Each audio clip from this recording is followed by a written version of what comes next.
Bunch of Crunch Army, where you at? Your motivation guy is back. All my low FPS friends, yo, what's going on, man? What's going on with you guys? Look, we've heard it, man. We know. Like, for those who play on mobile, console, or toaster PCs, frame rates haven't been really up to par this season. Who can agree? But don't worry, my friends, because your motivation guy is here to save the day. Yo, we've got your back with another video, and this time featuring the best tips that you can use to win more games on low FPS. Yo, this is incredible news. So, yes, for you guys that are in the 30 FPS game, like, here's the game plan, all right? First, we're gonna go over the optimal playstyle for low frames. Then, we're gonna move on to optimal fighting strategies, what items you need to carry. And lastly, an analysis of the best console player out there. Trust me, you do not wanna miss this, so you need to stick around for the entire time. All right, so the first thing is, I'm really curious about this. How much FPS do you guys get? Let me know in the comments. Then, of course, like the video for us. We want as much as people to see this. Check to see, that you're subscribed. And also, don't forget to check out ProGuides.com for quick and easy coaching, that you can really use to save you guys time and improve really, really fast. Bunch of Crunch Army, here we go. It's time to sit back, relax, and grab some of my favorite candy. What is that, y'all? It's that Bunch of Crunch. And let's get this going.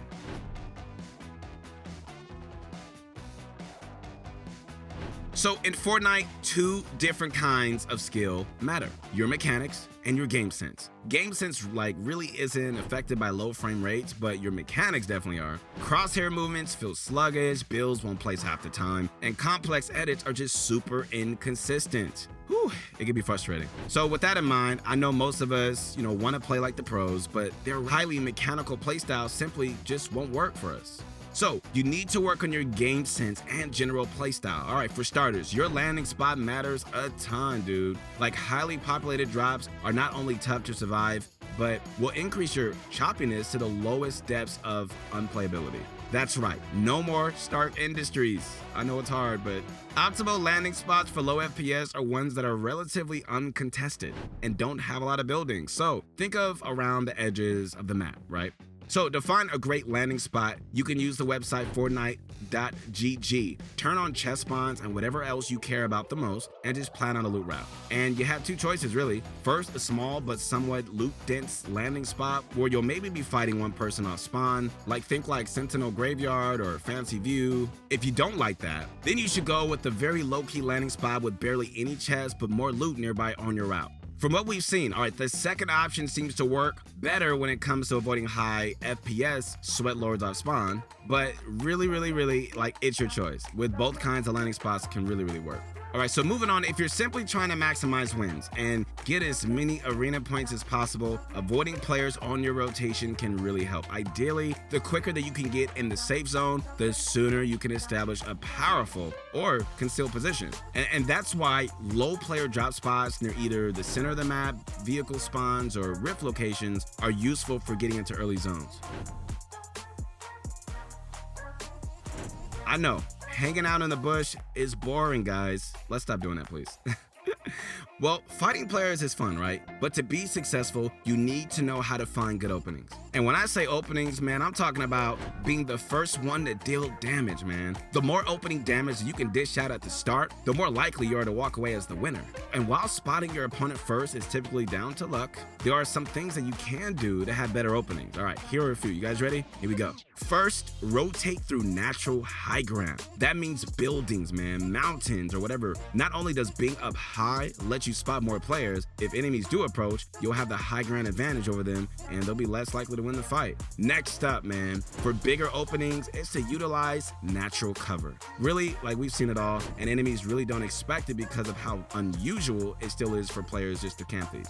The only problem is wasting time, so I wouldn't really just camp, like I just said, like this, unless you're already done looting and rotating into zone, or, you just spotted an enemy and you're just pretty sure they're gonna come by.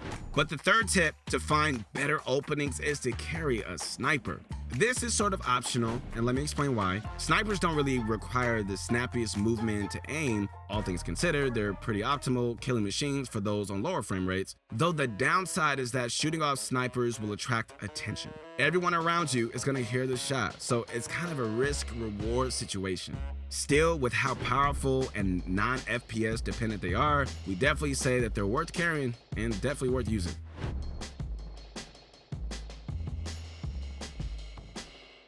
Speaking of snipers, let's talk about loadouts real quick. Right now, the item that you need to be carrying any chance you can get is crash pads. Whew. We've talked about them a lot, but that's just because they're probably the best tool for low FPS players to really get into boxes. You have your straightforward exploit where, you could just aim at the top of their box and toss the pad. There's also the top-down drop-in method, which we prefer since it's unpredictable and less likely to get blocked.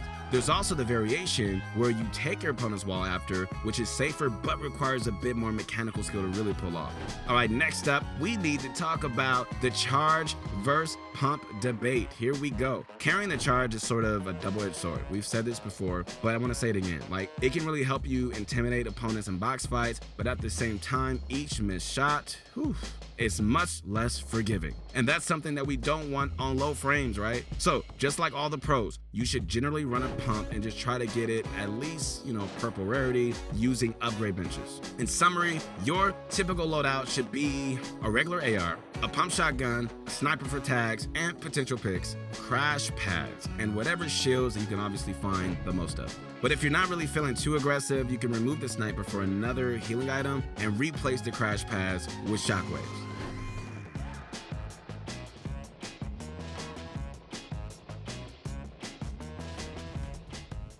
All right, moving on. Since we can't rely on our mechanics to be successful in fights too much, we need to rely on simple, useful tactics. And I'm talking about all the professional box fighting tactics that you've seen us or other YouTubers talk about, minus anything that's too out of your frame rate's league. For instance, playing the right-hand peek is fine into a simple window edit, that's cool, but going for a top right pump shot edit into a quick reset might not pan out if you only got 40 FPS to work with. And throwing a cone in your opponent's box takes one button, but doing a Mongrel Classic takes like 4 times as many inputs, and it is just much more prone to go wrong.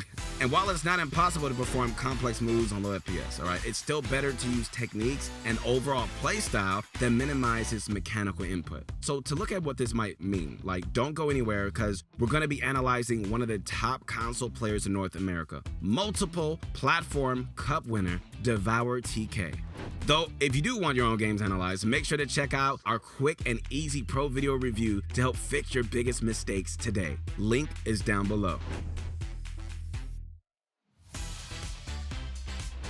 Okay guys, so here's TK, all right? Now, the first thing that we noticed was how he uses weapons to pressure builds. This is a strategy a lot of pros use, whether it be for wall taking or whatever, but it's especially useful on low frames since enemies are less likely to edit on you. And if they do, you won't have to worry about your low frames preventing you from reacting in time. So another simple move TK does is attacking from the left side of his opponent's box. This gives TK the right-hand peek and cover should his opponent edit and just go for a shot. In this example, all right, TK also blocks the top exit before replacing the stairs with his rifle and getting the kill. And it just shows the insane ability you have to control a fight from this position. So for your next box fight, try to keep the left side approach in mind, right? Anyways, TK plays above and beyond, how most of us could on 60 frames. So we're gonna see him pull off all sorts of techniques. But he has this tendency to use single tile edits at times simply because they're just faster and don't rely much on precise crosshair movement. So all you really need to do is remember your crosshair placement after editing. Like in this example, TK barely moves his crosshair, right? He simply sets it up at head height after the window edit, then straight to the right and he gets the shot off.